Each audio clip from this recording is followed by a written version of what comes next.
Yo diría que de la tecnología más avanzada, y siempre me gusta hablar de este tema hablando de las personas, o sea, el personal,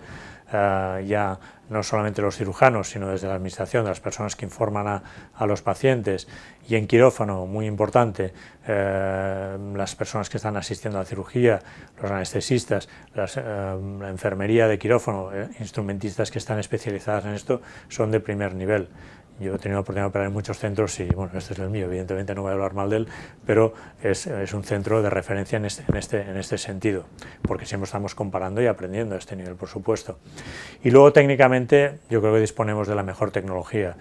Puedo decirlo sin apuro, los mejores microscopios, sistemas que nos permiten de forma muy precisa asistirnos en la cirugía, en la precisión de las maniobras que realizamos. Los láseres que utilizamos son los láseres de última generación, láseres excimer, láseres de femtosegundo, toda la tecnología que hoy en día nos puede ayudar a conseguir un resultado mejor, y evidentemente estamos detrás de toda aquella tecnología que pueda todavía ser mejor, o sea, hacemos un seguimiento de todas aquellas